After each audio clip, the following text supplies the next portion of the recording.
MTV news Kannada ವಾಹಿನಿಗೆ ಸ್ವಾಗತ. ರಾಜ್ಯದಲ್ಲಿ ಮೈಕ್ರೋ ಫೈನಾನ್ಸ್ ಹಾವಳಿ ವಿಚಾರ ಮೈಕ್ರೋ ಫೈನಾನ್ಸ್ ರಾಜ್ಯವಷ್ಟೇ ಅಲ್ಲ, ಇಡೀ ದೇಶದೆಲ್ಲೆಡೆ ಸಮಸ್ಯೆ ಇದೆ. ದೇಶದಾದ್ಯಂತ ಮೈಕ್ರೋ ಫೈನಾನ್ಸ್ಗಳು ಬಂದ್ ಆಗಬೇಕು ಅಂತ ಹುಬ್ಬಳ್ಳಿಯಲ್ಲಿ ಕಾರ್ಮಿಕ ಸಚಿವ ಸಂತೋಷ್ ಲಾಡ್ ವಿರೋಧ ವ್ಯಕ್ತಪಡಿಸಿದರು.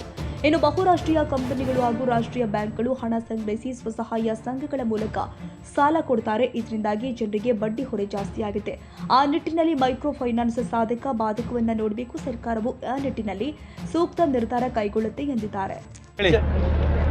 ರಾಜ್ಯದಲ್ಲಿ ಮೈಕ್ರೋ ಫೈನಾನ್ಸ್ ಹಾವಳಿ ಹೆಚ್ಚಾಗಿದೆ. ಈಗಾಗಲೇ 12 ಜನ ಸಾವನ್ನಪ್ಪಿದ್ದಾರೆ. ಇದು ಮೈಕ್ರೋ ಫೈನಾನ್ಸು ಬರೀ ಕರ್ನಾಟಕ ಅಷ್ಟೆಲ್ಲ ಥ್ರೂಔಟ್ ಇಂಡಿಯಾ ಇದೆ.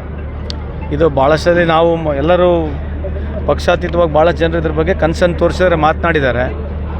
ಇದು ಮಲ್ಟಿನ್ಯಾಷನಲ್ ಕಂಪ್ನಿಗಳು, ಇಂಡಿಯಾದಲ್ಲಿರ್ತಕ್ಕಂಥ ಟಾಪ್ ಕಂಪ್ನೀಸ್ಗಳು, ಆಮೇಲೆ ನಮ್ಮ ನ್ಯಾಷನಲೈಸ್ ಬ್ಯಾಂಕ್ ಕೂಡ ಇದಕ್ಕೆ ಅವ್ರೇನು ಮಾಡ್ತಾರೆ, ಕೆಲವು ಈ ಫೈನಾನ್ಸಿಸ್ ಏಜೆನ್ಸೀಸ್ಗಳಿಗೆ ಅವ್ರ ಹತ್ರ ದುಡ್ಡು ತೊಗೊಳ್ತಾರೆ. ಅಂದರೆ ಫಾರ್ ಎಕ್ಸಾಂಪಲ್ ನಾನು 5 ಕೋಟಿ ರೂಪಾಯಿ ಏನಾರ ಬೈ ಚಾನ್ಸ್ ಬ್ಯಾಂಕ್ನಾಗ ಡಿಪಾಸಿಟ್ ಕೊಟ್ಟರೆ FD ಆಗಿ, ಅದ್ರ ಮೇಲೆ 3 ಟೈಮ್ಸು 4 ಟೈಮ್ಸ್ ದುಡ್ಡು ಕೊಟ್ಬಿಟ್ಟು ಈ ಸ್ತ್ರೀಶಕ್ತಿ ಶ್ವಾಸಶಕ್ತಿ ಗುಂಪುಗಳಿಗೆ ಅವ್ರು ಮಾಡ್ತಕ್ಕಂಥ ಕೆಲಸ ಥ್ರೂ ನನ್ನ ಏಜೆನ್ಸಿ ಥ್ರೂ ಮಾಡ್ತಾರೆ.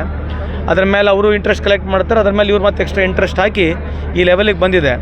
ಇದೆಲ್ಲೋ ಒಂದು ಇಡೀ ದೇಶಾದ್ಯಂತ ಇದು ಬಂದಾಗಬೇಕಂತಕ್ಕಂಥದ್ದು ನನ್ನ ವೈಯಕ್ತಿಕ ಅಭಿಪ್ರಾಯ.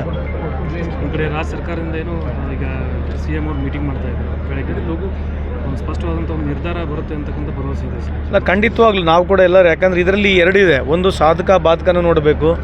ಈಗ ದುಡ್ಡು ಸಿಗ್ತಾ ಇದೆ, ಒಂದೇಟಿಗೆ ನಿಂದ್ರಿಸ್ತಕ್ಕಂಥದ್ದು ಎಷ್ಟು ಸರಿ ಎಷ್ಟು ತಪ್ಪು ಅಂತಕ್ಕಂಥದ್ದು ಸರ್ಕಾರಗಳಿದ್ದಾವೆ, ಅದಕ್ಕಿರ್ತಕ್ಕಂಥ ಇಲಾಖೆನೂ ಇದೆ. ಭಾಳ ಜನರು ಅದರ ಬಗ್ಗೆ ವಿಚಾರ ಮಾಡಿ. ತಾಜಾ ಸುದ್ದಿಗಾಗಿ MTV ನ್ಯೂಸ್ 24/7ಗೆ ಸಬ್ಸ್ಕ್ರೈಬ್ ಮಾಡಿ ಮತ್ತು ಬೆಲ್ ಐಕಾನ್ ಅನ್ನು ಒತ್ತಿ. ತಪ್ಪದೇ ಲಿಂಕ್ ಶೇರ್ ಮಾಡಿ.